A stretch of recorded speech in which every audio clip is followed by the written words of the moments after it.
Bapa di surga, saat ini apabila kami membuka firman Tuhan dan membacanya, temani kami dengan Roh Kudus agar setiap kata-kata dari firman Tuhan langsung dari surga membawa makna besar bagi kami semua.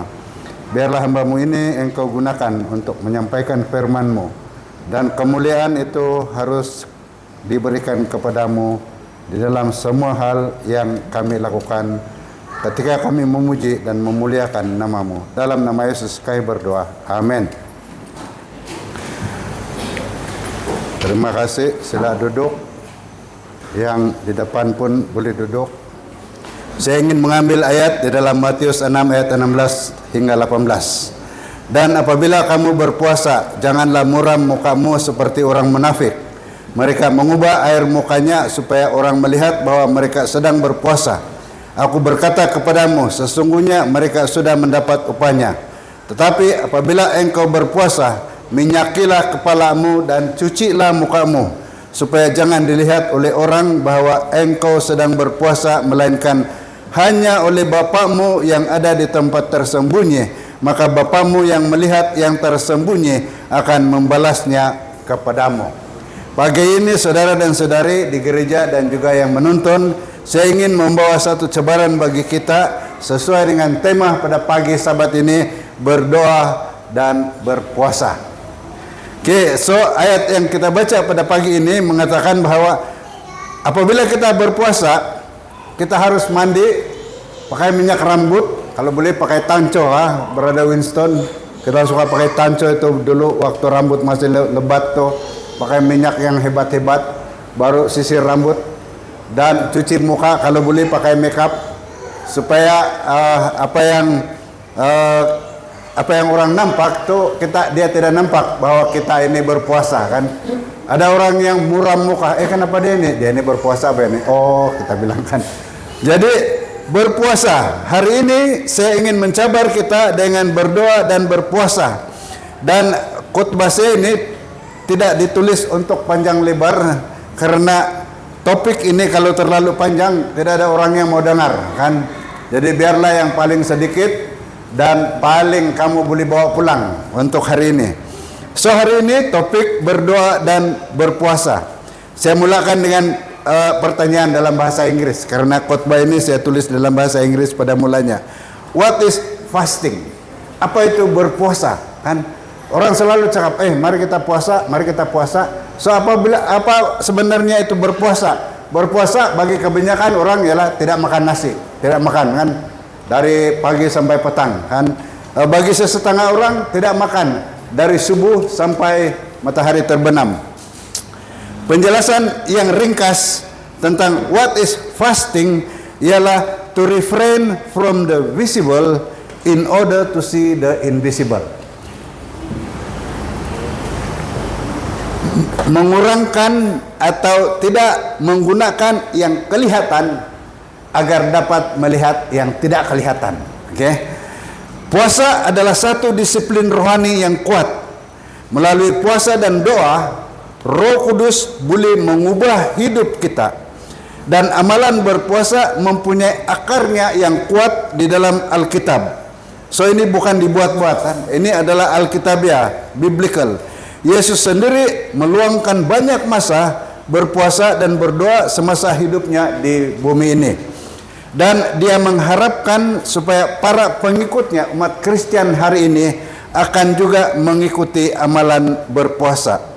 Lazimnya berpuasa adalah apabila Anda menahan diri daripada makanan atau sejenis makanan tertentu untuk satu tempo yang ditetapkan.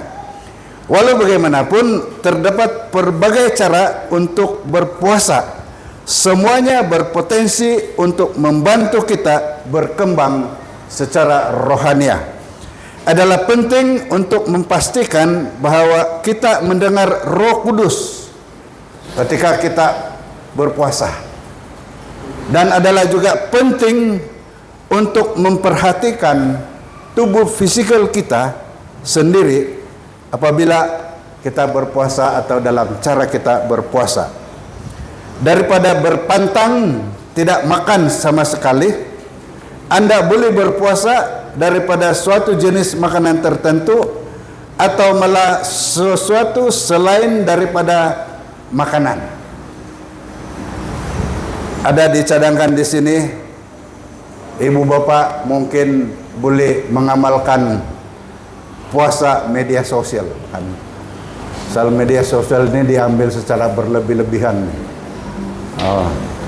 Kalau media sosial ini satu perkara yang fisikal, kita boleh sudah jadi overweight ini. Kita boleh tenggelam dalam maklumat yang kita ambil, sama ada maklumat positif atau maklumat negatif. Nah, saudara yang dikasihi Tuhan, Anda mungkin memutuskan untuk berpuasa sehingga waktu tertentu dalam sehari atau mengelak suatu hidangan makanan tertentu. Ini berarti ada yang puasa daging kan. Pada bulan April apabila Good Friday itu tiba, ada orang berpuasa tidak makan daging 40 hari sebelum Good Friday kan. Mungkin itu adalah satu amalan baik kan. Tetapi mari kita teruskan. Terdapat banyak cara untuk memastikan Anda mendapat khasiat fisikal yang Anda perlukan sambil menikmati makanan rohani yang boleh diperoleh melalui puasa dan doa. Puasa dan berdoa juga boleh membawa lebih daripada sekadar perubahan pribadi. Apabila umat Tuhan mengamalkan puasa dan doa yang dari Alkitab, Tuhan dari sorga akan mendengar dan boleh menyembuhkan hidup kita, menguatkan gereja kita, memperkukuhkan community kita, mengembangkan atau memperkasahkan negara kita dan dunia kita. Jadi puasa dan doa boleh membawa kebangkitan atau kebangunan, satu perubahan ke arah yang positif secara rohania. Mari kita lihat puasa di dalam Alkitab. Puasa adalah disiplin rohani yang diajarkan di kedua-dua perjanjian lama dan juga perjanjian baru. Malah kita melihat contoh-contoh puasa dalam Alkitab daripada beberapa tokoh penting di dalam Alkitab. Seperti Musa sebagai contoh yang telah berpuasa sekurang-kurangnya di dalam Alkitab tercatat 2 kali dia berpuasa selama 40 hari berpuasa setiap kali dia berpuasa kan, dalam Ulangan 9 dan juga Keluaran 34. Nah, Yesus juga berpuasa selama 40 hari 40 malam dalam Matius 4 ayat 2. Saudara, jika 40 hari kelihatan seperti satu jangka masa yang mustahil bagi seseorang untuk menyentuh makanan, ini tidak mustahil karena dengan campur tangan ilahi ia boleh dilakukan. Namun kita harus perhatikan bahwa dari sudut kesehatan, nah, Anda yang dari hospital dari kesehatan boleh bersetuju dengan saya bahwa manusia hanya boleh bertahan kira-kira 3 hari tanpa air. Jadi kalau kita tidak sentuh air 3 hari boleh mati juga kan. So bagaimana Musa boleh berpuasa 40 hari kan? Tetapi puasa Alkitabiah biasanya tidak bermakna tidak makan atau tidak minum 24 jam sehari 7 hari seminggu. Kebiasaan orang Yahudi, mereka berpuasa pada siang hari, tetapi makan apabila matahari terbenam. So Yahudi berpuasa di siang hari, subuh dia mulai berpuasa sehingga matahari terbenam. Saya rasa rakan kita di sebelah ikut amalan ini apabila berpuasa 30 hari. Yesus mendorong para pengikutnya untuk mengamalkan ibadah berpuasa sebagai salah satu aktiviti rohani. So kita digalakkan untuk berpuasa sebagai spiritual activity dan bukan sebagai biblical law.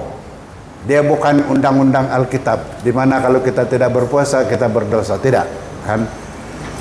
Alkitab ya mengatakan bahwa berpuasa is a spiritual activity, bukan spiritual law. Karena apabila seorang Farisi menyual Yesus tentang mengapa murid-muridnya tidak berpuasa seperti orang Farisi, dia menawarkan bimbingannya, panduan sendirinya tentang peranan berpuasa. Yesus membandingkan murid-muridnya dengan tetamu di satu majelis perkawinan. Ketika murid-murid Yohanes Pembaptis datang dan bertanya, "Mengapa kami dan orang Farisi berpuasa, tetapi murid-muridmu tidak berpuasa?" Yesus menjawab kepada mereka, "Bolehkah para sahabat mempelai lelaki berduka cita semasa mempelai itu bersama mereka? Tetapi waktunya akan datang apabila mempelai itu diambil dari mereka, dan pada waktu itulah mereka akan berpuasa." Ini berarti perumpamaan Yesus. Bolehkah orang waktu majelis kawin itu berpuasa selagi pengantin itu ada di dalam? Apabila pengantin itu sudah berlari dan tidak ada makanan dan kesusahan datang, barulah orang itu boleh berpuasa. Ini bermakna bahwa Yesus tidak mengamalkan, tidak mendorong kita berpuasa kalau tidak ada tujuan. Oke. Panduan ini masih boleh digunakan untuk kita hari ini. Apabila kita merasa jauh dari Tuhan, puasa dapat membantu kita meratapi jarak kita dengan Tuhan dan mendekatkan diri sekali lagi dengan Tuhan. Oke. So, soalan penting, mengapa berpuasa? Oke, mengapa berpuasa? Saya dengan Elder Tony ada jawaban yang sama. Yang kami saja dua boleh bincang lah kan. Tapi hari ini saya akan kongsikan satu pandangan umum dari Alkitabiah. Pertama, fasting is biblical. Berpuasa adalah ada di dalam Alkitab. Kita melihat contoh berpuasa Alkitabiah di dalam kehidupan tokoh-tokoh seperti Musa, Yesus, dan Raja Daud. Okay? So, fasting is based on Alkitab. Kedua, puasa dan berdoa boleh memulihkan atau menguatkan keintiman hubungan kita dengan Tuhan.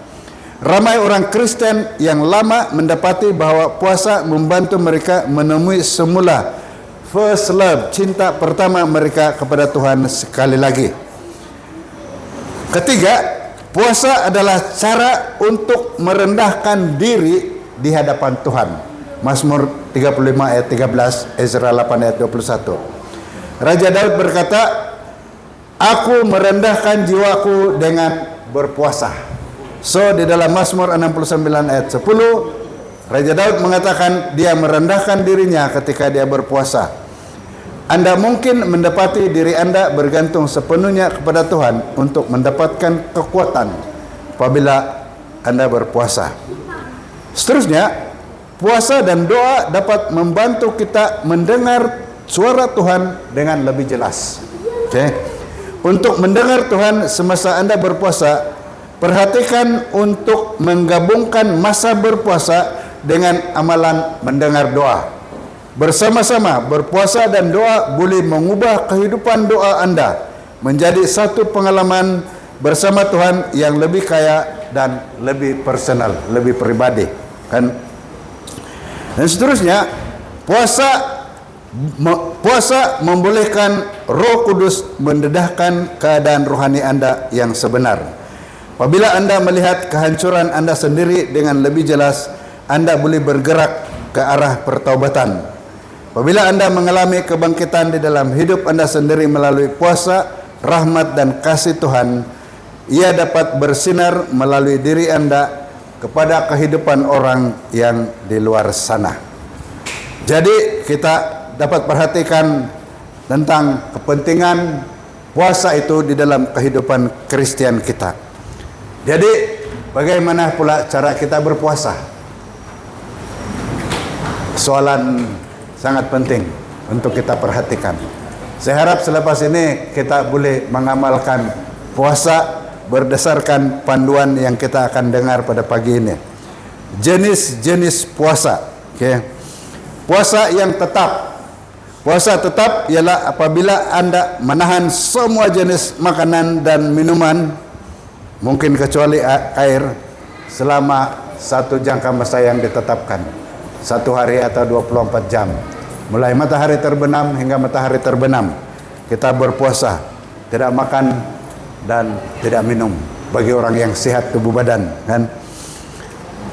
Puasa separah. Ini adalah sejenis puasa yang melibatkan untuk menahan daripada jenis makanan tertentu. atau berpuasa pada waktu siang.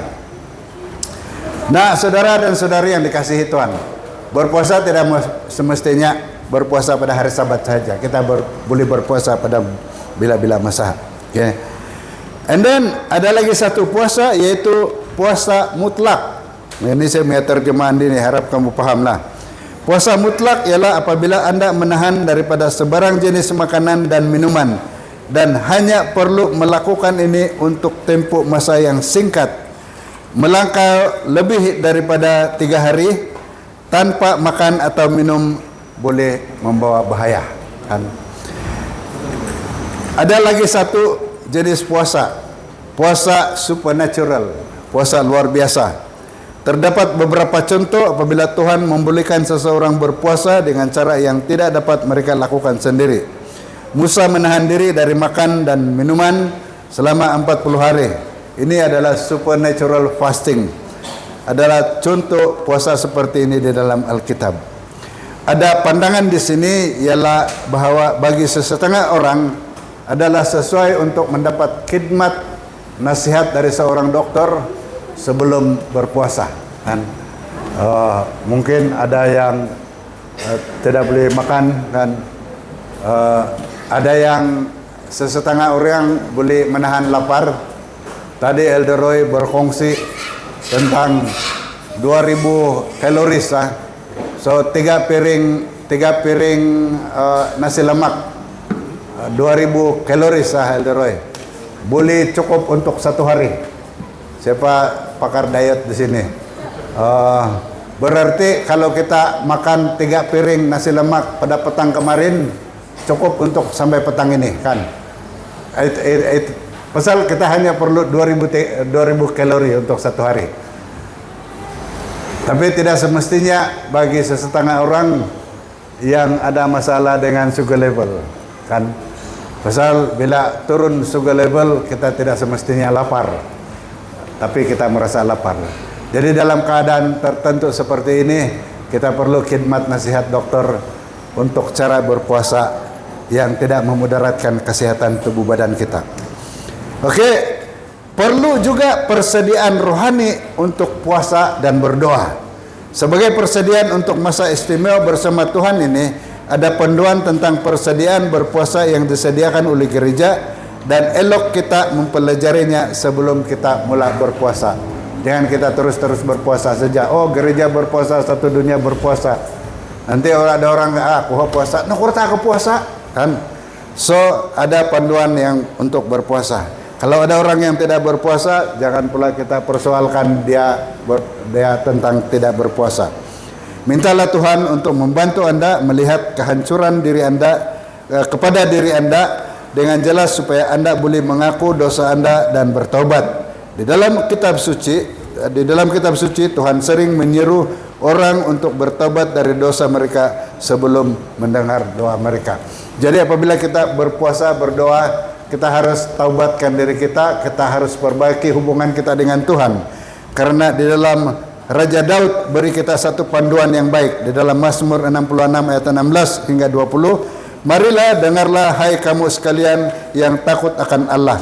Aku hendak menceritakan apa yang dilakukannya terhadap diriku, kata Raja Daud.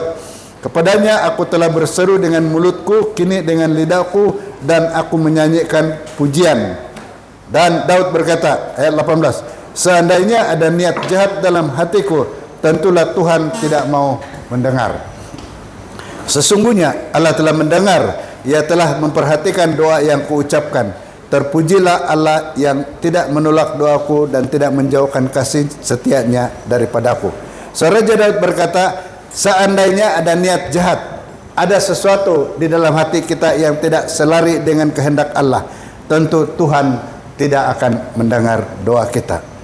Dalam doa Anda mengaku bukan sahaja dosa nyata, tetapi dosa yang kurang jelas, obvious and not so obvious sin.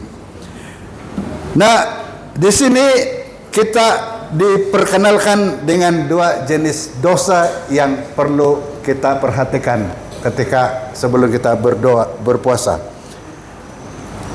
Di dalam bahasa Inggris ia disebut sebagai sin of omission and sin of commission. Okay. Sin of omission ialah omit.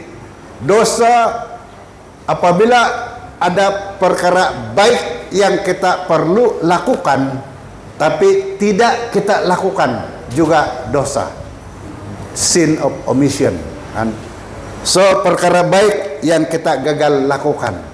Selalunya kita mendengar nanti ada orang berbicara, it's not about what you did, but it's about what you did not do. Good things that you did not do is a sin of omission.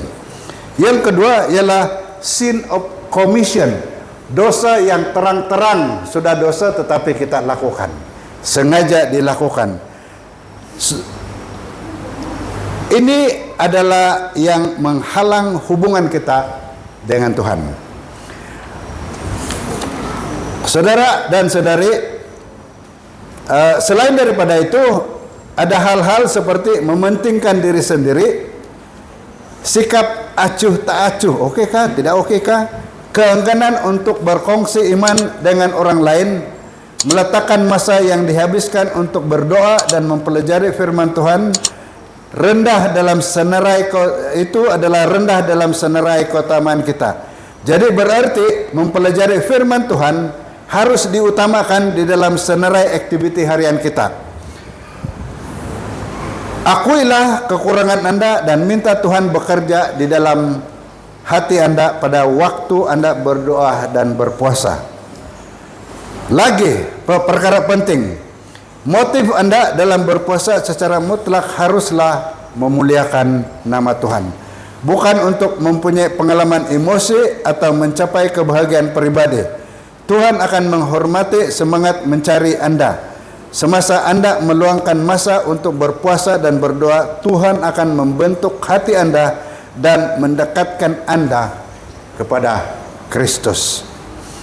Nah, ada cara berpuasa dengan selamat. Safe fasting di sini bilang. Puasa boleh diamalkan dengan selamat tanpa memudaratkan kesehatan tubuh badan. Nah, walau bagaimanapun semasa Anda memulakan masa berpuasa dan berdoa, rakan dan keluarga mungkin menyatakan kebimbangan tentang bagaimana puasa boleh memberi kesan kepada kesehatan Anda. Dan mereka ini memang bertindak betul untuk mendorong Anda untuk menjaga kesehatan Anda terlebih dahulu. Mungkin idea yang baik ialah untuk berunding dengan seorang dokter Anda atau seorang pakar pemakanan. Ini di negara maju ini mungkin kita boleh amalkan sebelum Anda memulakan waktu berpuasa dan berdoa. Jika Anda bergelut dengan keadaan kesehatan tertentu seperti gangguan makan atau kekurangan berat badan secara kronik, Anda tidak boleh berpuasa tanpa pengawasan kesehatan oleh seorang pengamal kesehatan yang profesional. Dalam sesetengah kes, berpuasa daripada sesuatu selain daripada makanan mungkin merupakan pilihan yang lebih baik kan, bagi Anda yang ada masalah kesehatan. Tetapi apabila diamalkan dengan betul, puasa boleh menjadi berkat rohani dan jasmani. Malah semakin ramai orang telah mula mengamalkan puasa berselang untuk faedah pemakanannya sendiri. Ada seorang pastor yang berpuasa tiap malam kan? Maksudnya pukul 5 dia sudah makan, asal matahari terbenam dia tidak ada makanan keras sudah masuk di dalam badan dia kan. Saya tidak tahu kalau itu satu amalan yang baik. Baik kah Max? Oke. Tapi kita harus perhatikan kalau kita amalkan itu. Tapi Anda tahu, ada pula orang yang kalau kurang makan khasiatnya nampak lebih tua kan. Nah, ada orang yang baru 62 tahun. 62 negisi ya Ham, 68 kena ya, dia bilang kan. Saya mau mengekalkan 68 tahun dan masuk 70 tahun sudah ya Cigo. Berikut adalah panduan berpuasa berselang, intermittent fast yang selamat, yang diberikan oleh John Hopkins Hospital kan. petua dan garis panduan berpuasa yang selamat. Puasa sehingga pada suatu masa tertentu dalam sehari atau mengelak suatu jenis hidangan tertentu setiap hari adalah lebih selamat dan lebih mempan daripada puasa lengkap. Semungkin kita boleh berpuasa makanan keras, makanan buah-buahan atau jus atau minum air. Untuk puasa yang lebih lama, yaitu 1 hingga 3 hari, ini selalu merupakan pilihan yang terbaik. Juga pertimbangkan berpuasa daripada sejenis makanan tertentu, bukannya semua jenis makanan, terutama jika Anda ingin berpuasa untuk jangka masa yang lama atau mempunyai masalah kesehatan. So mungkin bagi Anda yang coba mau jadi vegetarian, marilah kita mengelak pertama untuk tidak beli daging supaya tidak makan daging kan. So hanya makan daging apabila si Max bawa daging pergi rumah lah, terpaksa lah kita makan daging kan. Jadi selain daripada itu, sampai ada pastor, saya tidak makan daging, saya mau testing saja. Ini memang lama sudah tidak makan daging lah kan. So mungkin kita berpuasa daripada makan daging dan puasa yang full, puasa lengkap hendaklah sangat singkat, mungkin untuk maksimum 12 jam sahaja. Ia tidak boleh bertahan lebih lama daripada 1 atau 2 hari. Jangan menahan diri daripada minum air atau pada masa yang lama, dan hanya lakukan di bawah pengawasan seorang dokter atau dokter Anda.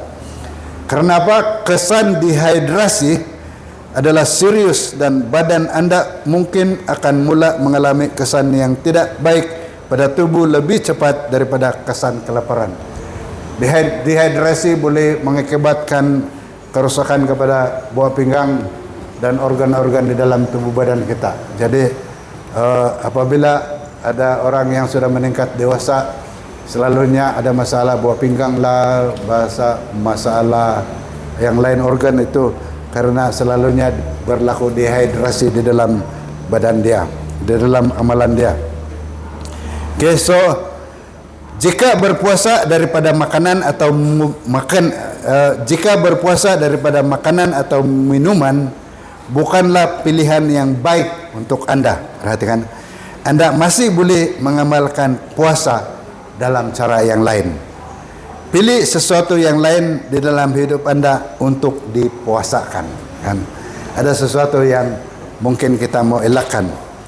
Sebagai contoh, pertimbangkan berpuasa dari menonton TV atau sosial media. Satu cadangan yang baik. Saudara yang dikasihi Tuhan, kesimpulan ialah berpuasa dan berdoa hanya apabila Anda memahami tujuannya. Kalau Anda tidak faham tujuannya, bukan saja puasa itu menjadi sia-sia, tetapi ia juga akan memudaratkan kesehatan tubuh badan Anda.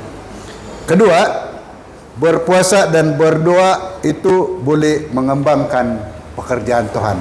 So apabila kita berpuasa dan berdoa seperti doa hari ini adalah matlamat doa sabat pertama setiap kuartal adalah supaya pekabaran malaikat, 3 malaikat ini cepat disebarkan ke seluruh dunia dan Yesus akan segera datang kan. Ketiga, berpuasa dan berdoa untuk umat Tuhan yang perlu dibantu melalui doa syafaat.